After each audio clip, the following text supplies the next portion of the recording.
All right, what's up, guys? No video yesterday because I wanted to make sure I was going over like everything because I was trying to understand like the way price is moving on Monday, and then no video today because I slept in and did not trade this morning. Pretty sad because there was this huge 30-second line that I missed out on. I don't know the exact P&L. I'm gonna put it in the title, but before that, so Monday I lost two trades. Here is this. So boom, I don't know if you guys can see this. These are the emails. So I lost two trades, risking $1,000 each. And then on Monday, after those accounts got blown, I bought evals and then took half of those on, not took half, but like passed half on Monday, and then passed the other half on Monday night Asia session. So they got activated today. So here are the emails for those two, just so you guys see. Um, there we go. So yeah, that's the updated P&L. I'm gonna put the exact numbers in the title. Don't really know yet, just because I want to get this video out for you guys. So let's just go over the price action on Monday first. So Monday, there were two lawns, or there was a lawn and a short actually. So let me just sign into like anything, replay mode. So here's Monday, and you guys can see Monday, we had previous day high, super obvious draw, and then there was this first setup right here, which was a 3-minute CISD or some shit. But the reason why I didn't take this is because, I mean, how people were taking shorts here, I saw, but if you guys see this candle, so while Nasdaq's on this candle, ES is all the way down here, taking out all the targets. So the short isn't really valid on Nasdaq in my opinion, unless like you have more conviction that this is the top. This short is not really that valid. ES is taking all the targets. We have a huge bullish SMT, and we have previous day high above, which is my draw liquidity.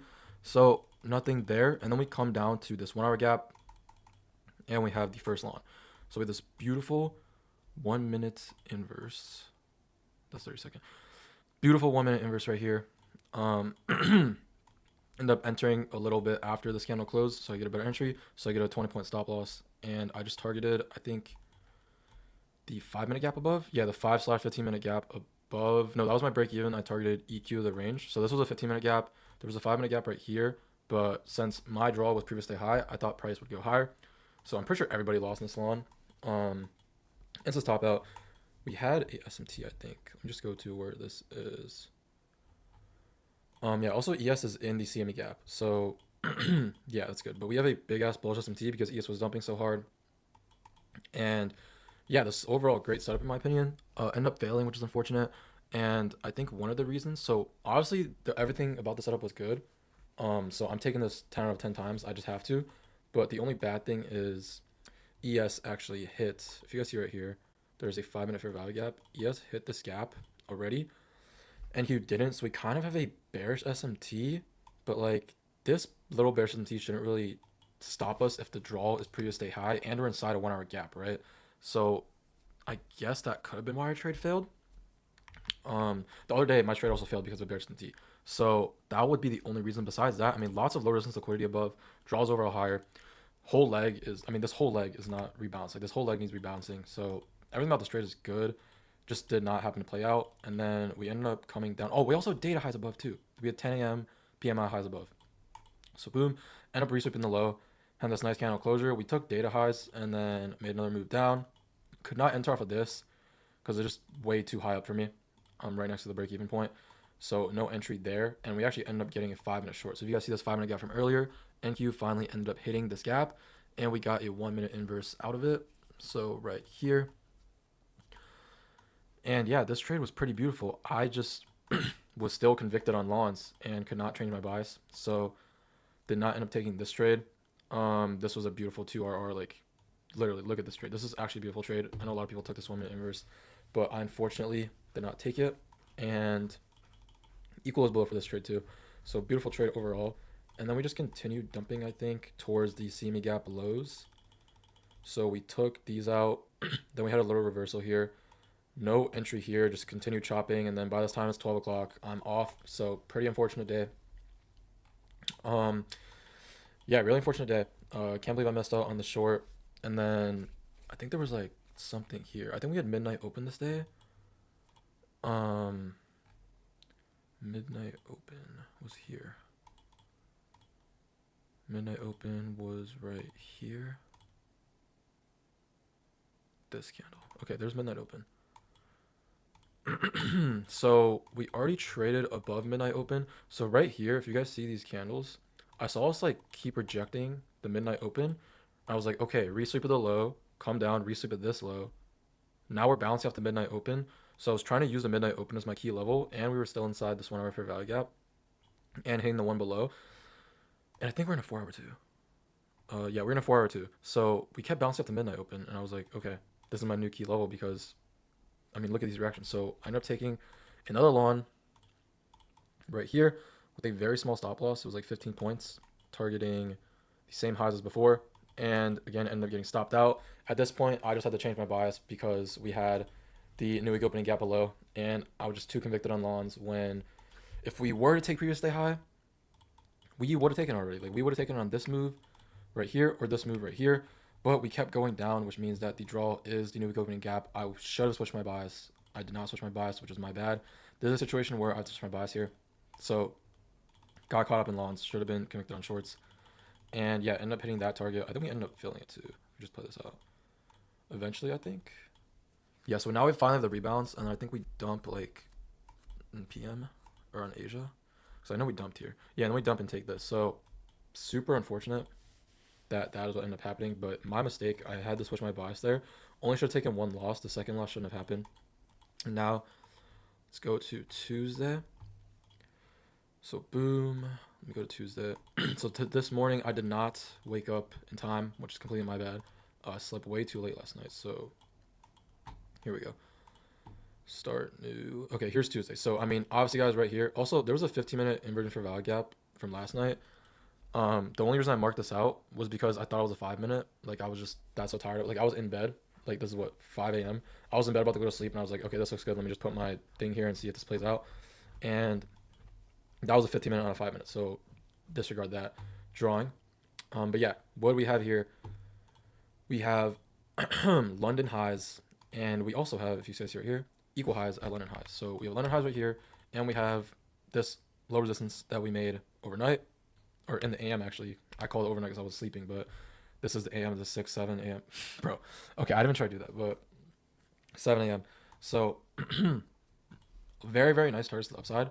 If you go to 9:30, you will see that we manipulated down. So here's the 9:30 open.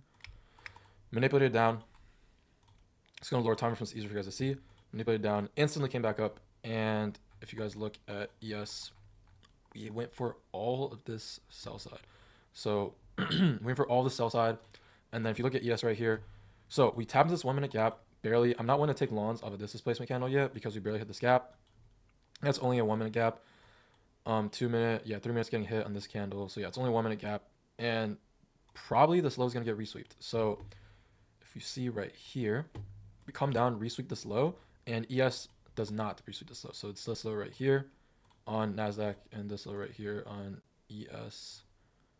And this is a bullish SMT. So we have an internal bullish SMT delivery from this fair value gap right here. I don't think we had a 5 minute. Yeah, we didn't have time to open a 5 minute, but we had a 3 minute. So yeah, we had a 3 minute. And we have just overall a very, very high probability draw on liquidity above. So there was a 30-second inverse here. I think Riley took this. Riley Botha. I don't know if you guys know who that is. But he took this. I 100% would have taken this if I woke up. Kind of sad that I didn't. But yeah, this was honestly such a good setup. No drawdown at all. 2 risk reward as well. That was the only thing I saw. I think after that, we just did a bunch of... Oh, there was a Mac here too. So I'm going to go over that real quick for you guys. So right here, we had two. So we had this high, and then this high got resweeped. And we had a unfilled 15-minute below right here. And we are delivering from a 4 hour fair value gap and a 1 hour fair value gap. So textbook Mac model. And the first one, I think Blake took this one. It failed. And then it got resweeped. So if you had your stop loss at the wicks here, you would have won this trade, the first one. But there was no SMT, so you don't need the stop loss at the wicks according to the model. So he unfortunately got stopped out. And then the high got resweeped. And there was a 2-minute inverse right here. Literal same trade. Stop loss at the wick again because we have an SMT. TB at the 15-minute. This is like exactly a 1-to-1. If I were to take this, guys, I think I would take it to EQ because we have not rebalanced yet. So like, I don't even know if I'm drawing that right. Yeah, so this, I would probably take it to here or at least like the C of this 15-minute gap.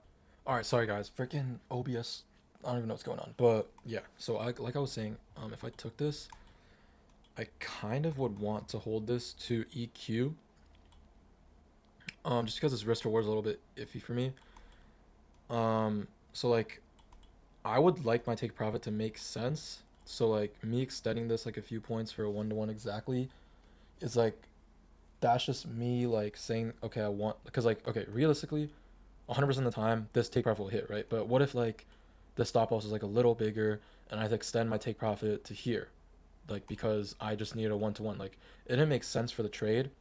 I just needed a 1-to-1, so I extended it, and then it hits this target and ticks me out, right? I don't like when that happens. So if I need to extend my take profit, I'd rather have it make sense to me instead, or like make sense as a target instead of just randomly putting it. So the next target that would make sense to me is equilibrium of the range. I don't know where that fib went, but equilibrium of the range, like around here, or just like C of the 15-minute gap, something like that, which makes more sense because it's like a point where like you can say price wants to go to. You can't just be like, okay, price will go into this fair value gap by 2 ticks and then go up. Like, it doesn't work like that. So that is the reason why I would want to hold this to EQ. It is a little bit too big of a risk to reward, so you could also hold it to here. But I didn't personally take this mech, so I know like if I don't take trades like these, it's probably bad for me to have opinions on them. So it's better if I actually took the trade.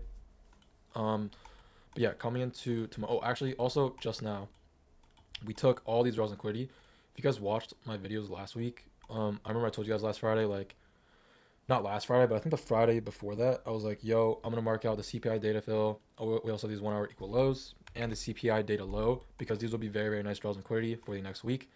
As I can see, if you guys mark this on your chart, these were free targets. Look at this. Taken, taken, and taken just now. Absolute free targets for you guys. So if you guys mark those on your chart, you banked off of them, good for you. But yeah, those targets are taken. So coming to tomorrow, we have Trump speaking and more 10 a.m. Red Fuller news. So not gonna be too excited. I am $1,000 away from a payout on Lucid on my Lucid account. So if I do get that, I will show you guys that. It's been a while since I got a payout actually. It's been like 2 or 3 weeks. Um, so yeah, that's gonna be pretty refreshing that I'm finally gonna be able to get payout after this slow ass month. But yeah, with that being said, I think that's all I missed out in the last 2 days. Again, sorry I didn't upload yesterday or earlier today. I just had to make sure like because like I was really stressed a little, not really, but like I was kind of stressed. Like I wanted to make sure I understood everything about price. I mean, I don't understand everything about price, but like I want to have a better understanding of like price on those days I lost and what I could have done better. So yeah, I will see you guys tomorrow. I should be trading tomorrow. If I don't find a trade tomorrow, I'll try to upload some like educational video. I don't know, but yeah.